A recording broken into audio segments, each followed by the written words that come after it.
L-impjiegi fis-settur tal-manifattura żdiedu b'madwar 3% matul l-2018 meta mqabbla mal-2017. Saħaq dan il-Ministru għall-Ekonomija Chris Cardona f'konferenza mtella mill-Kamra tal-Kummerċ fl-okkażjoni tal-ġimgħa l-intrapriżi żaru medji. Il-Ministru qal li dan huwa dovut għal fatt li l-manifattura f'Malta komplet tissaħħaħ minkejja l-isfidi f'dan is-settur fil-bqija tal-Ewropa. Qal li l-Gvern huwa fiduċjuż li tkabbir tas-settur li diġà huwa ogħla mill-medja Ewropea se jkun madwar ta' 6.5% s-sena d-dieħla.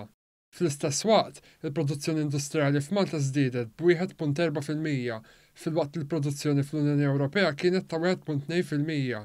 L-esportazzjoni tul l-2018 laħqet iż-2 biljun u 400 miljun euro, 66 miljun euro iżjed mill-2017. Il-Ministru qal li l-politika ekonomika tal-Gvern hija bbażata fuq l-inċentivi u d-diversifikazzjoni.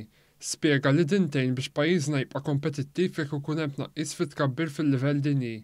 Dan qed jiġri bħalissa bil-gwerra kummerċjali bejn l-Istati Uniti u ċ-Ċina, fejn bil-konsegwenza tagħha il-beħ globali tal-karozzi naqas b'3% fl-2018.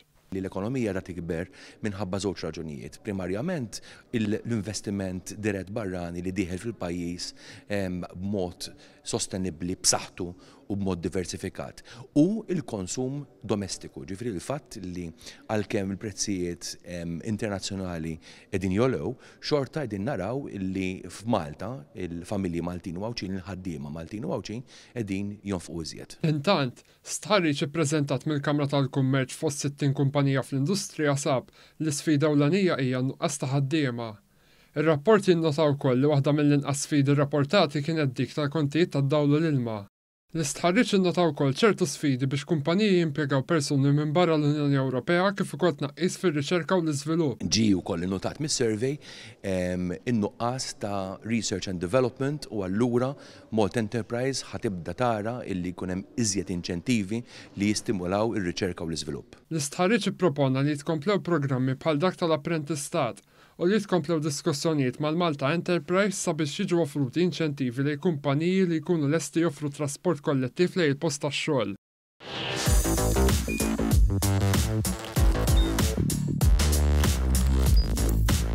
Idħol fuq one.com.mt u hemmhekk tista' tara l-programmi kollha li jxandru fuq One permezz ta' One Play.